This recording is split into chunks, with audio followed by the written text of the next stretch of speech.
this is exciting. This is something that I have been waiting for a while now, since, well, I was a part of it.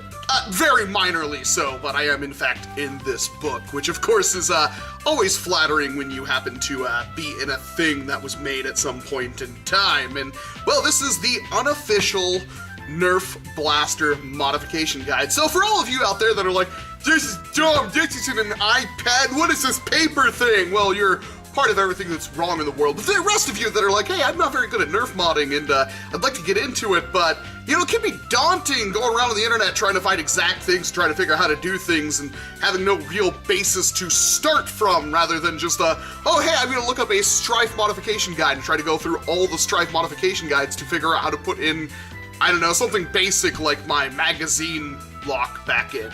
I don't know if this book will specifically tell you to do that, but it does go over everything in kind of categories of things and builds up upon itself as time goes on as you read through it. And I have thumbed through it quite a bit since I got it this morning, and I'm pretty impressed with what Luke has done here. And if you did not know, Luke is Out of Darts, another fellow YouTuber and guy who runs a very awesome online store, and also might be the person who made this thing right here, which you will see very, very soon.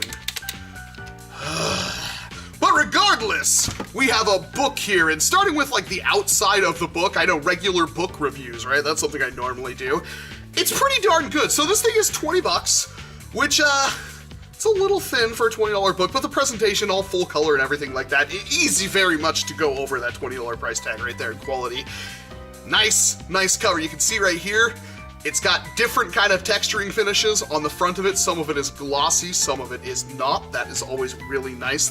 The back is completely matte, and it is a paper back, and that's actually really nice and durable feeling. Very nice spine on this book, I will say. That's something that, as somebody who buys like a lot of art books and stuff like that, I wish they all had this level of book spine on them, because this is really nice. And you open it up, and that's the Nerf Blaster Modification Guide, the unofficial handbook for making your foam arsenal even more awesome, from Young Voyager, I assume. And yeah, there's it goes over pretty much everything. We've got Chapter 1, getting started, the basics, blaster safety, the types of blasters and how they work, Springer blasters, step-by-step mods, Springers, electrical and soldering basics, step-by-step mod Nerf Elite Strife, 3D printing, painting, and advanced mods and inspiration, which is pretty darn nifty. So this isn't gonna go over every single blaster in existence, which would be quite silly because, you know, these blasters constantly get updated and changed as time goes on, but it will give you a good enough springing off point to figure out what you want to do in your Nerf modding career if you want to get started on things like getting started with the basics and what tools and supplies for the Nerf modder. So they're not kidding here. Workshop organization is something that I have a huge problem with, and it is like, if you have a nice, big, clean workshop where everything's easy to get a hand on, your productivity increases like really, really quickly. So yeah, and going through this thing, some relatively useful things in here that I would honestly agree with, like multiple size of screwdrivers, electronic screwdrivers. Oh yeah, that's really useful. I found this out really quick. Wire strippers, scissors, side cutters, yep, you've got some kind of side cutter in there, which is really, really important. Yep, everything's here, everything you could possibly need, and then some, like things for cutting springs. I don't even have any of that stuff. Look at that. I need to actually get something like this, because that'd be important. A drill? I don't even have a drill. This is my drill. That's my drill. I don't even have a proper working drill, and yet I've managed to do what I have done. Safety glasses, I don't know why that's not on the first part. I casually recommend you use something like a rival face mask, because not only does this protect your face, but it also protects your face, which is really important. Fun stuff. Multimeter, I have no idea how that works. Even more, soldering iron. Now, as you can see, this can get kind of daunting, but not everything here you need to get. In fact, I would say a Dremel, like full stop, Dremel, like one of the most important things you could get. Dremel, hot glue gun, you need to have those soldering iron, yeah, you need to have one of those too. You go over things like specs and performance, chronograph, and all this stuff. Like, oh, look at that Strife hits 134.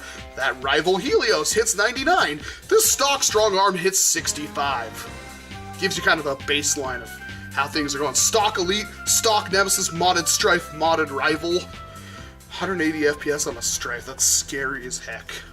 ammo types, it just goes on. I could read through this entire book. I almost kind of want to, but I want to save some stuff for you guys out there too. It's like 15 darts per second, 20 darts per second. So we can go through the anatomy of a Springer, tells you where every single little piece and what they do is. And while not every blaster is going to be the Recon Mark II, it does, in fact, they still all have catches and plunger tubes and stuff like that, you know what I mean? Like, this kind of stuff is ubiquitous, so you can kind of figure out what's going on as you go through the book, and it will really help you! Step-by-step Springer mods. See, this is where things start to get spicy, like the Nerf Triad! Tools and materials, Triad upgrade spring, screwdriver, white lithium breather super lube. And it goes step-by-step of how to mod one of the most basic Springers you could possibly get. But then we go into the Chronos. See, that's a little bit more complicated, but definitely doable. The Recon Mark II. Then it even tells you like the time it requires to kind of do that kind of stuff. Oh, this is so cool. So you can already tell, this book, really good at teaching you just kind of building up on itself and getting to the point where it's like, if you can do like, oh, you can start with a little mod, and then you can go into the most advanced of mods. It not only does Springers, but it does electrical blasters as well, which is, oh boy, this is a whole, it even teaches you about lipos and everything. I don't even know any of this, like less resistance, more, I have no clue what any of this is, and yet I make crazy stuff all the frickin' time. Like, I don't know what this means. I have no clue. Motors are freaking gonna go into like all this crazy. The anatomy of a motor of a thing revamped. The flywheel crush cages, explaining what those do. I get asked that all the freaking time, dude. It's really helpful. And how to solder, like soldering practice lesson, like how to actually. That's just so good. And then we go into modding the Strife. And I think this is an entire chapter in and of itself, for good reason, because the Strife is not only a pretty involved mod, but it's ubiquitous, as I would say, because the Strife could be used on a lot of other blasters, and I mean, the only thing that could go up here from here is like doing a full auto wiring, which I don't think it covers. No, it doesn't look like it covers that, unfortunately. That's the only other thing I would have added here, is like the idea of doing a full auto blaster. Like modifying a Strife, it's like, it's actually really, really simple, because it's just a battery connector, a wire from the battery connector to the switch, then a wire from the switch to the flywheel, and then a wire from the flywheel back to the battery connector. Like, that's really easy. I don't know why people say, oh, I can't modify flywheelers.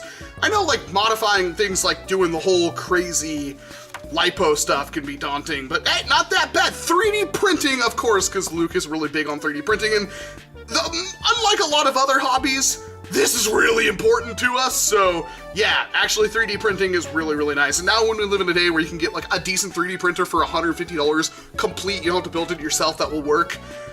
Not a bad option, to be perfectly honest. I would actually put this way up there on the tools list. Dremel, hot glue gun, and 3D printer, pretty much everything you need. But what's this? I think I recognize that blaster. Yes, because there's actually a whole setup in here of advanced mods and inspiration. And you can see there's Sanguine right there. There's a Caliburn Out of Darts' Proton Pack, an FDL, whatever this is supposed to be. What, that's like, is that like a pump or something? I have no, anyway, the point is, there's this thing. And yes, my work, as long as many other brilliant nerfers, is in this book, and this just makes me so happy. All of the work and heartache it took to take a freaking 2 hyperfires and make an integration trying to use only the 2 hyperfires, and then using a Stampede rail because John said that was good, and Brett actually donated the rail for this from a Stampede that he thrifted the same day. But it says, Walcom S7 chimes in. What makes any blaster better? Having 2 of them. Walcom S7's deleter is the fastest firing Nerf pistol in existence, emptying 36 darts in 1 second. And I don't know if this is still completely true, but he did put that in there, so obviously if it's in a book, it's real. But, I mean, he's been shot by it, so he would know it. You can find that video right up here in the corner, but the Hyperfire was chosen because it's thinner than other full auto blasters, and that is exactly why, when I saw the Hyperfire and I went, wait a second, that's like 30% thinner than like a Rapid Strike. I gotta use a Hyperfire, so I did. This incredible blaster is 2 Nerf Hyperfire blasters going to make what Walcom calls the deleter. It's beautifully painted as well. That is the nicest thing anybody will probably ever say about me in a book. Seriously, that's not a joke. But if we got the Poon Bow, the beautiful Pone Saw, hopper extensions from Philip and Open Flywheel Project, the Sax BZ, the Sanguine, yep, there we go right there, LED wire, all this, oh gosh, it is absolutely crazy how much stuff is in this book. So, that leads us to the very obvious question, is this book worth picking up? Well, I would say absolutely, especially if you're new to modding and you don't want to go through like all the how to get started in Nerf modding basics and stuff like that, because I think all of us have videos. I just put up a video, it's like how to get beautiful Nerf integrations and stuff like that.